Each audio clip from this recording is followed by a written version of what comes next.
2024 लोकसभा मांग रे कांग्रेस पार्टी दक्षिण भारत रिया कन्याकुमारी खन काश्मीर धाबी भारत जोड़ो यात्रा को एतहब कदा और नोआ यात्रा दो एतहब कना कांग्रेस अगुवान राहुल गांधी वा लीडरशिप ते तेज भारत जोड़ो यात्रा रिया गेलआना माहा कना और नोआ गेलआना माहा रे तेज राहुल गांधी रेन सफर संगी लेकाते मेना कदिया छत्तीसगढ़ रेन शिरोमंत्री भूपेश बघेल बड़ा दिन कथा कना कांग्रेस नोआ भारत जोड़ो यात्रा दो बाड़ती कन महंगाई और बेरोजगारी इदी कते हुयुक कना जहाँ बन बड़ा कदा बेरोजगारी जहाँ चाकरी एम रेना कथा को ले लेदा तरमा सरकार ओना बांग को एम कदा प्रति सेरमा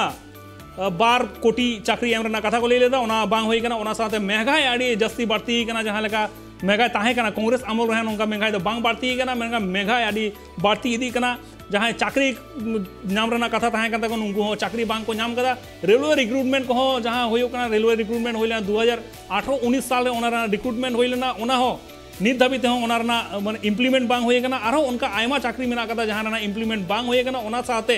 जहाँ लगा केंद्र सरकार आयमा सरकार रना जहाँ सरकारी जिनिस को मेना ओना को प्राइवेटाइजेशन दा ओना चेतन हो नुकु विरोध को सदर कदा ओना खातिर नुकु भारत जोड़ो आंदोलन को एतहो कदा कांग्रेस पार्टी रेन अगुवान को आ नोआरना लीडरशिप में मेना कदिया कांग्रेस पार्टी रेन सीनियर लीडर राहुल गांधी और तेज उन्नीस साल मेना कदिया छत्तीसगढ़ रेन शिरोमंत्री भूपेश बघेल बड़ा इतना कथा कना छत्तीसगढ़ रेन शिरोमंत्री भूपेश बघेल कांग्रेस पार्टी रेन नेता कना जहाँ तो छत्तीसगढ़ रे कांग्रेस रेन के सरकार मेना कदा।